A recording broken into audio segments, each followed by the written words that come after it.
গরু কিনছিস? আছে একটা, বেটাই নিয়েছে একটা। বর্তমান 200 টাকা বোঝা। মুখখান খারাপ করবে তো, রোজা থেকে মুখখান খারাপ করে। রোজা আছিস তুই? না, রোজা থাকলে মুখ খারাপ হইবে। 200 টাকা বোঝা মানুষ বর্তমান 200 টাকা। হ্যাঁ, কয়া বেড়াইস মুখে? হয় এলাই 200 টাকা। আর পুষ্কর ওই গান্ডুক পুষ্কর ওই গাঠুই ফল দিয়ে এসে এক তুল্লুক ওর থেকে মুই 180 টাকা দিনা বাড়ি থেকে ওর কাছে। ও আফির ওটা বেচায়? হ্যাঁ, ওর কাছ থেকে মুই নাও। হ্যাঁ, দিয়ে এসে আফির বেচায় ওটা। হ্যাঁ, ব্যবসা ভালো করছে হয় ওটা। মোরে রিক্সা ভাড়াটা বাঁচি যায় ভালো। তুই ওটা নে। নাই তো বল, দেয় না শালা। ওই দুল্লুর ওটা থেকে নিচ্ছি। হ্যাঁ, আরে দুল্লু তোরে মারি না, মুই তো অর্ডার দিই নাও না।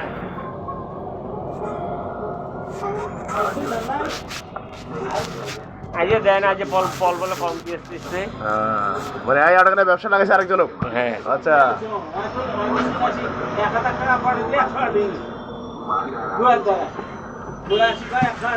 মানে ওই অর্ডার দোকান দেশে আয়? হ্যাঁ হ্যাঁ, ওটা একজনের দ্বারা বেচায়? হ্যাঁ। আচ্ছা শোনে, হ্যাঁ, কম শিয়া না নাকি? আরেক ভেতরে যাবে দোকানে দেশে আরেকটা। চিন্তা করো তাহলে, ওটা হোলসেল দেয়। হ্যাঁ, অর্থাৎ তুই ফির কিনিস? হ্যাঁ, ওই জন্য এটা আসিস না তুই? দূর ওই কটে নি কি করো মুই আন্দাজ একটা বোঝা নিজে মেয়ে আর ওটা নিজে লাভ আছে মোর। তাছাড়া আজকাল তো এটাই চলছে রে ভাই।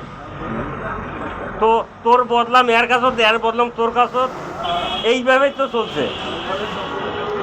এই মানে এই দোকানদারি করে আবার অনেক ভেতরে দোকান লাগাই দিচ্ছে। হ্যাঁ, ভেতর দিয়ে দোকান লাগিয়ে দিচ্ছে। তো তাই সেরে আমার ব্যবসা আরো গেছে। তোর ব্যবসা শেষ। শেষ। ব্যবসা চাঙ্গা ধরছে আমরা অনেক